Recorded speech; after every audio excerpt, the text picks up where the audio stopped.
It's 6:14 a.m. Walking na po ta guys. It's a Friday, day off. Ang ato ang route karon is Campalanas, Sandavok, Kangmunag, Balugo, then back to Campalanas.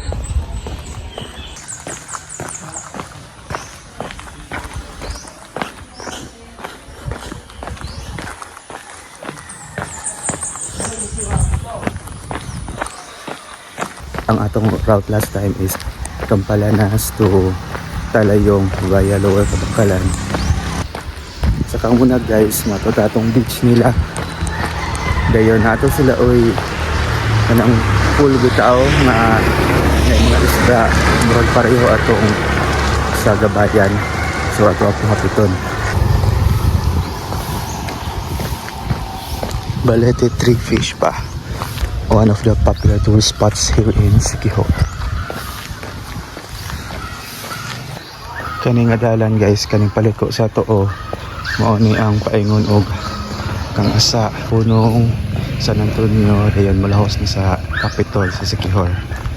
Anak ko tig-igi anog mato ko sa eskwelahan.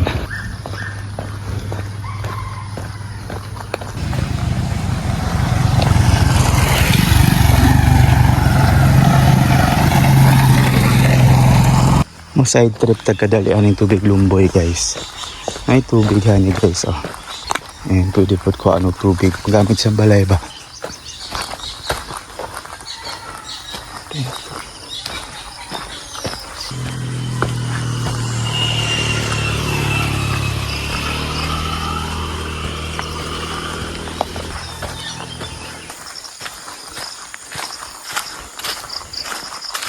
Nakaliara guys oh. Tubig Lumboy kaysa ubo sa Lumboy. Mabaw raman siya guys pero kani iya nga sa taas nga part tinaw man ni siya daghang dahon karon kay piglagas sa mga dahon ba pero na mga bata ani nga mga bu and maligo po no kay limpyo raman po ning babaw ano niya nga tubig pero as makita ninyo wala gid siya kaga flow nga kusog gyud ba. Pero naara rin gatubod po daan na tubig. Okay, mauna siya oy. Tubig Lumboy guys. Na Lumboy oh. Balik ta sa kalsada. Kani nga part sa Campalanas guys. Liko-liko ni siya. Nang series ni siya sa Corbada ba. So magpadaplin rataan ni kay delikado og matapsin yan ta sa mga sakyanan ba. Kato siya nga dalan guys. Paingon to siya og kaduldulan. Maybe in our next mga pag lakaw hatot ta mo agi. Let's see. Wala pa ko kasalig agi gid hatong tapita. Apoy water source ani guys oh. Anawa. Nan source diri. Dagan yung mga water source diri sa Siquijor ba. Bisan sa mga kilid ra sa dalan bitaw. Kaya paingon na ta og Candabok.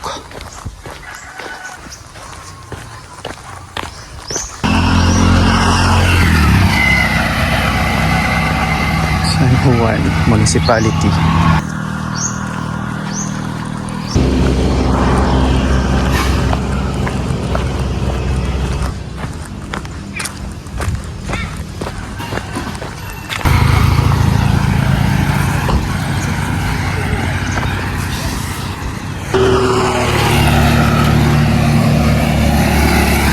It's 6:42 in the morning and medyo init na guys. Makita na gid ang adlaw. I'm not sure if ipaabot tag 10 kilometers atong lakaw karon, probably not. But let's see kung sa pila ka distance ni pag ma-measure na sa Strava niya. At mga fire tree guys oh sa kilid dalan.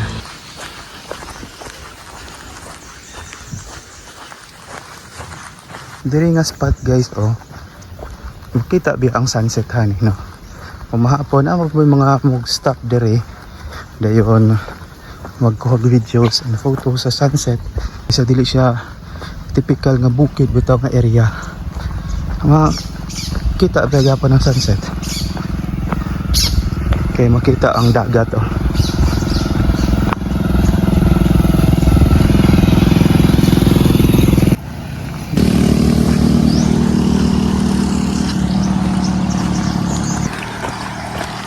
Okay guys, hapit na ta muliko. Sa unahan muliko ta uniya na sa left side paingon ta sa Kangmunag Beach. Dire akong pasabot guys, muliko ta dire sa left side. Paingon ta og Kangmunag Beach. Ubay-ubay naman po ng mga resorts dire sa Kangmunag. Once in a while, maato mi dire magtambay. No, ni Marilit, madala kami og camping chair. Alawag sa food. Matambay ra mo tan-aw og sunset. Then, syempre sige siya og pa-picture ako. Maligaw gyud ko no kay pag sa Matong Beach. Maligaw gyud ko ana.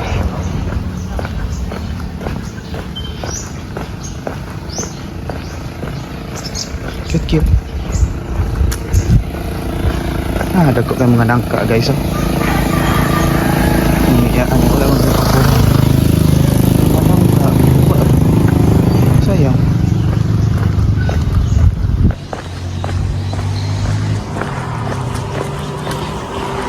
Hindi lang yung area guys ng mga baol no. Aside sa tourism, syempre farming and pangisda ang livelihood din sa secure.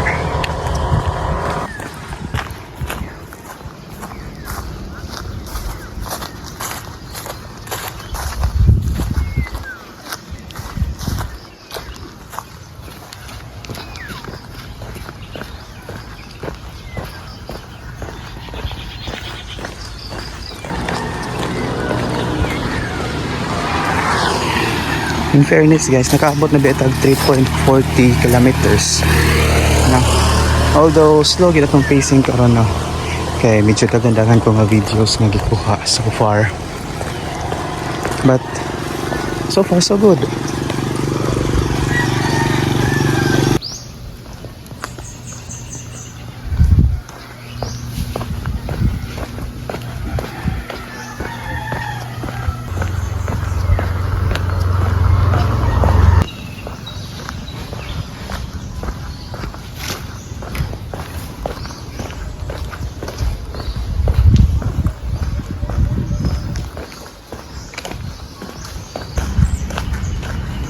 Okay guys, so dool na ta sa Kangmunag Beach. Liko ta diri sa wala. Ito guys, mga resorts dito mga bago na pala ito sa mga names nila. Sa mga resorts dito na pita.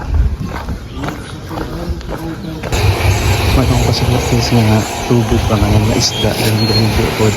Hindi ba?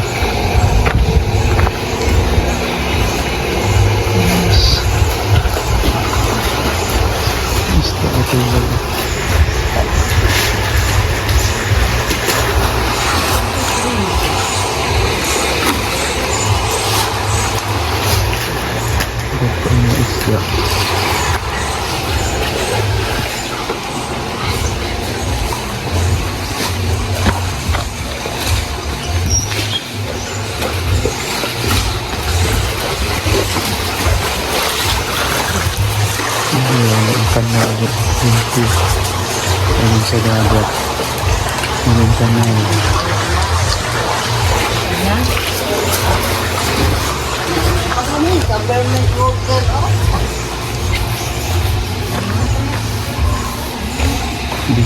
busy dan galaba. Parang busy na kalau kita magsinambok sa rito.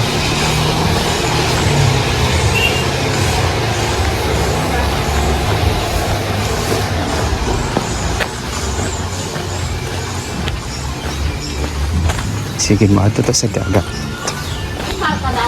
Narihan na tayo agi guys, maato to sa dagat. Marag taob dagoy karon sa kaha.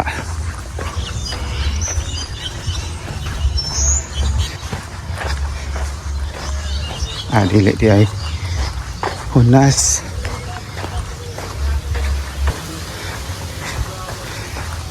Hamuna Beach. Wala ka mga kapapicture ditong dapita. Nga mabato siya. Pero nasa pun maligo diri guys. Yan ay balsa-balsa hatong dapito. I'm not sure mo na kinapukan beach nga kita sa mga drone shots.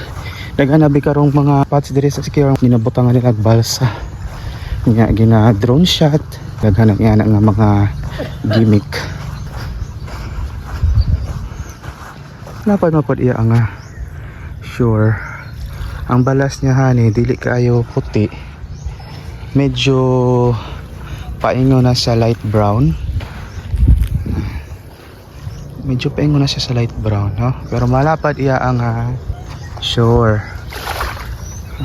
Jogging ka diri. So once in a while, as mentioned, tambay mi diri ni Marivic siya. Pictures. Ako, siyempre maligo gyud ko.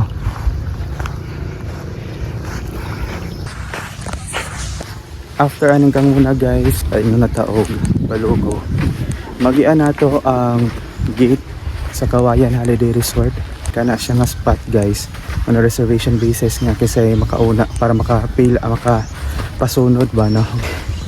Daghan po na ang ganahan magpa drone shot dito sa naaoy hagdan pa naog sa dagat dayon.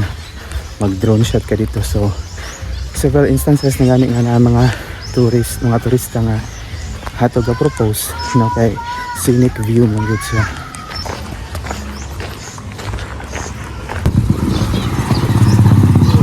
Hola Beach. Hola Beach. Nga ni silang Marivic ni last time. Pero wala ko kaapas. Kay I was in school.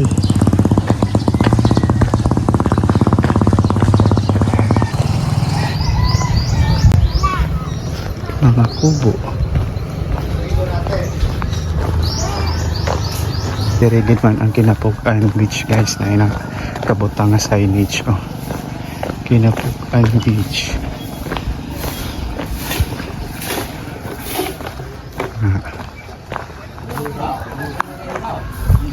So dire ka masakay-sakay sa balsa and mag drone shot. Gikuha nila ni or ilang copy ang concept dito sa Eden Beach bitaw. Dito sa Maria Dapit nga beach. Sa Maria na Hidden Beach ato. No, dito gito nag-umpisa ang naaoy kanang balsa sa dagat ba. Kaya ilang gikapi dire kay napamo sila spot dire nga deep blue ang dagat. Nga pwede pod og mabalsa kabalsa. So nga gikan to sila nga to sa specific spot para maka balsa and ma-drone to sila na ay kuhan guys. Nice na balay overlooking gid ang view kani siya nga spot diri guys. Ingon sila na ako na spot pod ani sa Siargao ba nga mura-mura og ing ani nga view pod. Pero wala pa man po ko kaatog Siargao. Pero may ako makita po sa mga post. Hanggang post nga yung naing nga spot sa Siargao ko no. So mo na nag-ingon nga mini Siargao spot ko na rin daring dapita. Mini Siargao spot ko nun May particular spot nga siya Siargao nga. Yung po ko no ang dating ba. Moro yung git ang view daw.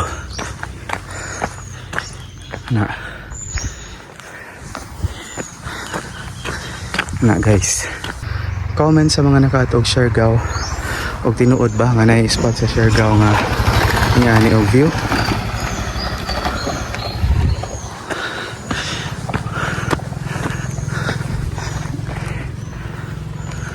Okay, let's go farther.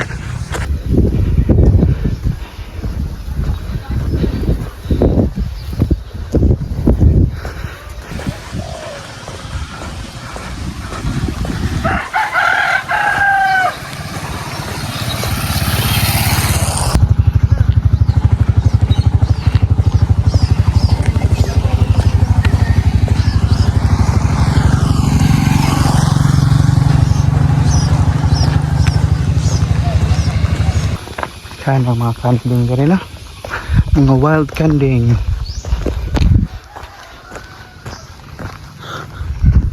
Hinapuhian ra ba? Mabaka po na daghan. So blue underwater. Mao ni ang entrance diri guys sa Kawayan. Pero gano bitaw kanang timingan nga bakasyon kuan sa kini pilaan gikan pagkadlawon. Pero medyo ano gyud kanang mingaw pa. Kawayan Holiday Resort. Daghan ng mga nanapoy mga gabaligya diri sa Tawas naka-teknik po sila kada nga bisita diri.